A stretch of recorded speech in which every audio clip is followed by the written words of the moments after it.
រយលានអាចកំបាំងប្រវត្តិរបស់ brand Dior ជីវិតរស់នៅពោពេញដោយទ្រព្យសម្បត្តិជាច្រើនលើសលប់ទៅជាក្រីក្រនិងគ្មានផ្ទះសម្បែងហើយក៏ត្រឡប់មកវិញ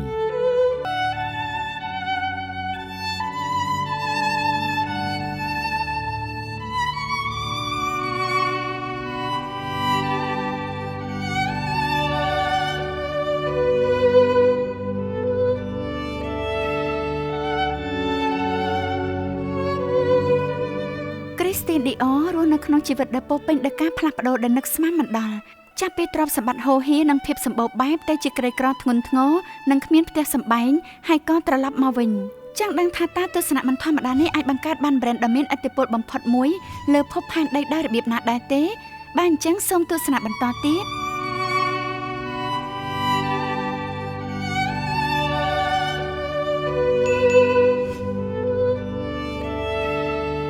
Christian Dior កើតនៅថ្ងៃទី21ខែមករាឆ្នាំ1905នៅ Grenville ទីក្រុងមួយនៅក្បែរសមុទ្រភាគខាងជើងប្រទេសបារាំងគ្រួសាររបស់គាត់ក្រោយមកក៏បានផ្លាស់ទៅរស់នៅក្នុងទីក្រុងប៉ារីសដ៏អ៊ូអរវិញហើយទីនោះហើយជាកន្លែងដែល Christian ប្រើយុវភាពរបស់គាត់គឺជាកូនទី2ក្នុងចំណោមកូន5នាក់កើតពី Madeleine និង Alexandra Dior ហើយឪពុករបស់គាត់ Alexandra គឺជាម្ចាស់ក្រុមហ៊ុនផលិតជីដែលទទួលបានជោគជ័យខ្ពស់ម្នាក់អរគុណចំពោះរឿងនេះទើបធ្វើឲ្យគ្រួសារ Dior អាចរស់នៅក្នុងជីវិតបែបកហបតីនិងមានផាសុកភាពយ៉ាងហោចណាស់ក៏ក្មេងប្រុស Christian អាចរស់នៅក្នុងពិភពលោកផ្ទាល់ខ្លួនរបស់គាត់បានមួយរយៈដែរគាត់ចុចលេងរបស់ដែលមានពន្លឺឬក៏លេងច្រើនប៉ុន្តែគាត់ស្រឡាញ់បំផុតគឺផ្កានិងរុក្ខជាតិគាត់ក៏ស្រឡាញ់សិល្បៈណាស់ដែរហើយគាត់សង្ឃឹមថាថ្ងៃណាមួយនឹងក្លាយជាស្ថាបត្យករទៀតផងតែយ៉ាងណាឪពុករបស់គាត់បានរៀបផែនការផ្សេងសម្រាប់គាត់ហើយ Alexandra មិនគិតថាកូនប្រុសរបស់គាត់អាចរកប្រាក់ចិញ្ចឹមជីវិតបានដោយធ្វើជាអ្នកសិល្បៈនោះឡើយតែផ្ទុយទៅវិញគាត់ចង់ឲ្យគេក្លាយទៅជាអ្នកការទូតតែអ្នកកំឡោះ Dior មិនចាប់អារម្មណ៍នឹងវាតតែសោះ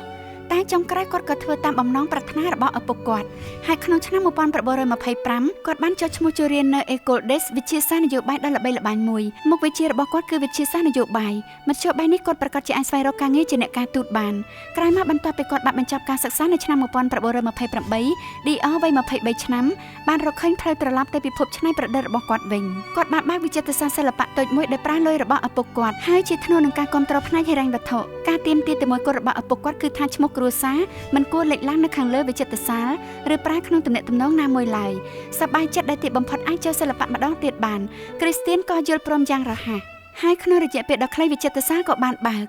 គាត់លក់សិល្បៈដែលការចែកចាយរបស់ Pablo Picasso, George Braque, Jean Cocteau និង Marc Jacob តែក្នុងឆ្នាំ1931មានរឿងនឹកស្មានមិនដល់បានកើតឡើងទាំងម្ដាយនិងបងប្រុសរបស់ Christian បានទទួលមរណភាពដោយសារតែការធ្លាក់ទឹកចិត្តខ្លាំងឪពុករបស់គាត់ក៏បានបាត់បង់ការគ្រប់គ្រងការរកស៊ីរបស់គ្រួសារ3ឆ្នាំបន្ទាប់ក្រោយពីការរៀបចំ Christian ត្រូវបង្ខំចិត្តបិទវាម្ដងទៀតហើយបញ្ហាហិរញ្ញវត្ថុក៏កើតមានការបាត់បង់ម្ដាយនិងបងប្រុសប៉ះពាល់យ៉ាងខ្លាំងដល់យុវជន Christian និងដែលគ្មានជំនួយហិរញ្ញវត្ថុពីឪពុករបស់គាត់ត្រូវបង្ខំចិត្តស្វែងរកវិធីច្នៃប្រឌិតដើម្បីរកប្រាក់ចំណូលដើម្បីចិញ្ចឹមជីវិតគាត់បានលក់ភាគហ៊ុនទាំងអស់របស់វិចិត្រសាលប៉ុន្តែមិនគ្រប់គ្រាន់នោះឡើយ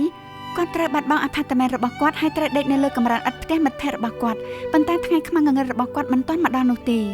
ដោយសារតែរបបអាហារមិនល្អនិងជីវភាពក្រីក្ររបស់គាត់ Christian ក៏បានឆ្លងជំងឺរបេងហើយគាត់ត្រូវចំណាយពេល1ឆ្នាំដើម្បីជាសះស្បើយអ្នកប្រហែលជាគិតថាបរាជ័យមកដល់ពេលនេះហើយប៉ុន្តែ Dior នៅតែរស់រានមានជីវិតហើយក្រោយពីជាសះស្បើយគាត់ក៏រកបានមធ្យោបាយថ្មីក្នុងការរកលុយគាត់ចាប់ផ្ដើមលក់គំនូរព្រាងម៉ូដសម្លៀកបំពាក់របស់គាត់ក្នុងតម្លៃមួយប្រហែលជា10សេនហើយមិនយូរប៉ុន្មានគាត់ក៏ចាប់ផ្ដើមលក់ fashion មួកឲ្យទៅខាងកាសែត Dior មានទេពកោសល្យច្បាស់លាស់ណាស់ហើយគាត់ត្រូវបានផ្ដល់ការងារជាអ្នកជំនួយការ design ជាមួយជនជាតិស្វីស Paris Pecatier Robert Pujol ក្រោយមក Dior បាននិយាយថា Pujol បានបង្រៀនខ្ញុំពីគុណធម៌នៃភាពសាមញ្ញដែលភាពឆាតឆាយពិតប្រាកដត្រូវតែមកធ្វើការជាមួយ Robert គឺជាជំហានដំបូងរបស់ Dior ឆ្ពោះទៅរកការចូលរួមយ៉ាងសកម្មនៅក្នុងវិស័យ fashion ហើយមានទ្វារជាច្រើនបើកសម្រាប់គាត់ទោះយ៉ាងណាគាត់គ្រាន់តែចង់រុករកបន្ថែមប៉ុណ្ណោះប៉ុន្មានឆ្នាំក្រោយមកដោយសារតែការចាប់ផ្ដើមនៃសង្គ្រាមលោកលើកទី2 Dior ត្រូវបានហៅឲ្យចូលធ្វើជាទាហានដោយកងទ័ពបារាំងខណៈដែលប្រភពខ្លះនិយាយថាគាត់មានតួនាទីជាមន្ត្រីអ្នកខ្លះទៀតថាគាត់ត្រូវបង្ខំឲ្យធ្វើកសិកម្ម ប៉ុន្តែមានរឿងមួយច្បាស់ការគឺឌីអមិនបានទៅដល់សង្គ្រាមចប់នោះទេផ្ទុយទៅវិញគាត់ជ្រើសត្រឡប់ទៅប៉ារីសវិញនិងបានធ្វើការនៅក្នុង Haute Couture ឲ្យ Lucien Lelong Lucien គឺជាអ្នករកស៊ីច្រើនជាងអ្នកច្នៃម៉ូដប៉ុន្តែគាត់បានប្រើទេពកោសល្យវ័យក្មេងយ៉ាងប៉ិនប្រសប់បង្កើតគំនិតដែលបន្ទាប់មកគាត់បានកែសម្រួលទៅជា collection មួយពេញមួយឆ្នាំដែលនៅសេសសល់ពីសង្គ្រាម Lelong ច្នៃម៉ូដសម្លៀកបំពាក់ស្ត្រីសម្រាប់ទាំងពួកណាស៊ីនិងសហករណ៍បារាំងហើយមហិច្ឆតារបស់ Dior ក៏ចាប់ផ្ដើមចេញពន្លកបន្តិចម្ដងទៅតាមកំណត់របស់គាត់ចំពោះការរកស៊ីក្រុមហ៊ុន Fashion Dior ចាប់កំណើតនៅចុងបញ្ចប់នៃសង្គ្រាមមហាសេដ្ឋី Marcel Bosac ក៏សម្គាល់ឃើញថាគាត់មានរោងចក្រនៅទំនេរដើម្បីឲ្យម៉ាស៊ីនដំណើរការគាត់ចង់ទិញក្រុមហ៊ុនសម្លៀកបំពាក់ថ្មីមួយនិងដោយមើលឃើញពីសក្តានុពលរបស់ Dior គាត់ក៏បានអញ្ជើញគេមកគាត់បានផ្ដល់ឲ្យគេនៅឱកាសដោយទទួលបានក្រុមហ៊ុនសម្លៀកបំពាក់ដែលលេងប្រើមានឈ្មោះថា Philippe Augustin ប៉ុន្តែ Dior បដិសេធដោយពេលនេះ Christian ឡើងចាប់អារម្មណ៍នឹងការងារធម្មតាឲ្យអ្នកដទៃទៀតហើយគាត់ក៏មិនបានសាកល្បងឬធ្វើឲ្យក្រុមហ៊ុនដែលស្លាប់ទៅរស់ឡើងវិញដែរអ្វីដែលគាត់ចង់បានគឺបង្កើតការចាប់ផ្ដើមថ្មីក្រោមឈ្មោះរបស់គាត់ផ្ទាល់ផ្លេចធ្វើឲ្យ brand របស់អ្នកដទៃរស់ឡើងវិញគាត់ចង់បង្កើតអ្វីដែលជារបស់គាត់ហើយជាសំណាងល្អរបស់គាត់ Bosac ក៏បានយល់ព្រមមហាសេដ្ឋីនោះបានផ្ដល់លុយឲ្យគាត់យ៉ាងច្រើនជាមួយនឹងហិរញ្ញវត្ថុរបស់គាត់ Dior វ័យ41ឆ្នាំពេលនេះអាចចាប់ផ្ដើមអាជីពពិតប្រាកដរបស់គាត់បានហើយឆ្នាំដដែលនោះគាត់បានបើកហាងផ្ទាល់ខ្លួនរបស់គាត់នៅផ្លូវ Montane 30ក្នុងស្រុកដ៏ល្បីល្បាញហើយទីបំផុត brand Christian Dior ក៏ត្រូវបានបង្កើតឡើងឪពុករបស់ Dior ក៏បានស្លាប់នៅខែធ្នូនៃឆ្នាំនោះដែរប៉ុន្តែខ្ញុំគិតថាលើកនេះគាត់មិនមានបញ្ហាជាមួយនឹងកូនរបស់គាត់ដែលប្រើឈ្មោះគ្រួសារនោះទេក្នុងខែបន្ទាប់ Christian បានចាប់ផ្ដើមធ្វើការខ្លាំងជាងមុនទៅទៀតហើយខណៈពេលដែលគាត់ទទួលបានសញ្ញាបត្រផ្នែកវិទ្យាសាស្ត្រនយោបាយវាច្បាស់ភ្លាមថាការអប់រំពិតរបស់គាត់បានមកពីកន្លែងផ្សេងទៀត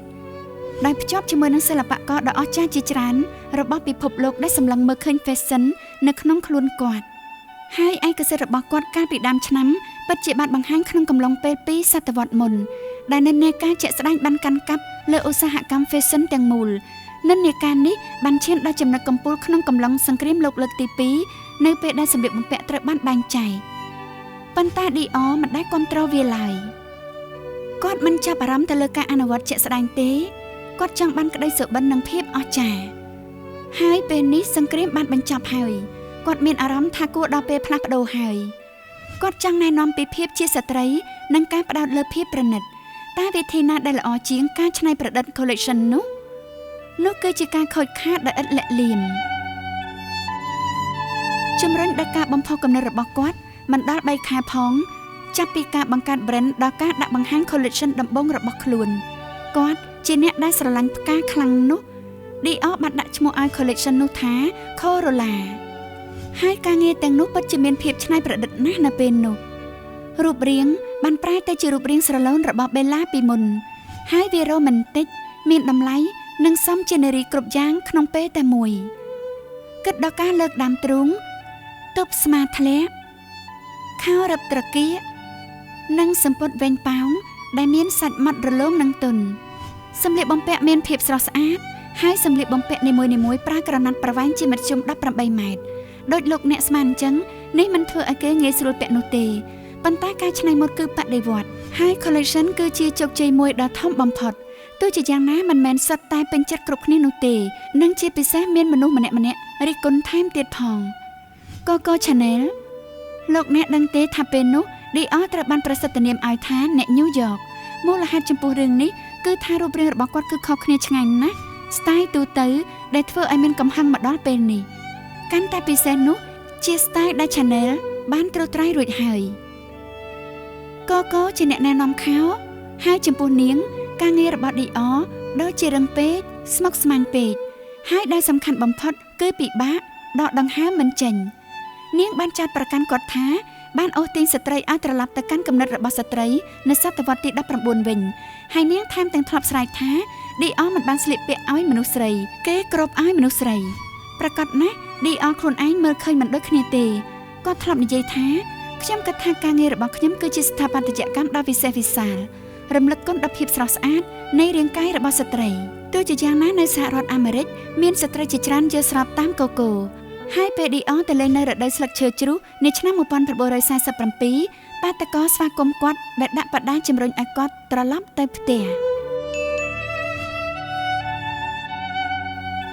ឌីអទៅកាន់សកលលោកទោះជាមានការរិះគន់នៅសហរដ្ឋអាមេរិកក៏ដោយឌីអនៅតែតស៊ូដោយពេលនេះគាត់គឺជាអ្នកលេងដ៏សំខាន់ម្នាក់ក្នុងការរស់ឡើងវិញនៃសម្លៀកបំពាក់តាមសម័យកាលនៅប្រទេសបារាំងរួចទៅហើយប៉ុន្តែគាត់នៅតែចង់ពង្រីកបន្ថែមទៀតហើយសកលភាវូបនីយកម្មនេះបានដំណើរការទៅយ៉ាងលឿនមួយឆ្នាំបន្ទាប់ពីការដាក់ដំណើរការ collection របស់គាត់បានបើកហាងមួយនៅក្នុងទីក្រុង New York ហើយជាមួយការចាប់ផ្ដើមជាសកលក៏បានពង្រឹង collection ផងដែរឌីអយល់ថាដើម្បីបន្តកេរដំណែលរបស់គាត់គាត់ត្រូវបដូរបទពិសោធន៍ fashion ទាំងស្រុងដូចនឹងក្រុមហ៊ុនសម្លៀកបំពាក់ផ្សេងទៀតដែរគាត់ក៏បានចាប់ផ្ដើមបង្កើតក្លិនដែលគាត់បានហៅវាថាកញ្ញាឌីអហើយវាក៏បានក្លាយជាពាក្យលួងលោមរបស់ប្អូនស្រីគាត់ Catherine ក្រោយមកគាត់ថែមទាំងបានផ្ដល់អាជ្ញាប័ណ្ណឲ្យឈ្មោះឌីអសម្រាប់គ្រឿងបន្ទាប់បន្សំផ្សេងទៀតផងដែរឥឡូវអ្នកស្រឡាញ់ឌីអអាចចាប់យករូបរាងទីក្រុងញូវយ៉កយ៉ាងពេញលេញពីក្បាលដល់ចុងជើងបានហើយដោយទិញសម្លៀកបំពាក់គ្រឿងអលង្ការនិងក្លិនក្រអូបនៅឆ្នាំបន្ទាប់ brand នេះនៅតែបន្តរីកចម្រើនឌីអបានបំពាក់នៅលើខ្លួនតារាដ៏ល្បីបំផុតម្នាក់នៅពេលនោះហើយនៅពាក់កណ្ដាលទសវត្សរ៍ឆ្នាំ1950ក្រុមហ៊ុនរបស់ឌីអបានក្លាយជាអាណាចក្រ fashion ដែលមានការគោរពខ្ពស់មួយហើយក្នុងកំឡុងពេលនោះដែរ Yves Saint Laurent ដ៏ល្បីល្បាញរបស់ពិភពលោកបានចូលរួមក្នុងរូបថតអ្នកកំឡោះវ័យក្មេងអាយុ19ឆ្នាំចាប់ផ្ដើមធ្វើការជាលើកដំបូងជាជំនួយការរបស់ឌីអ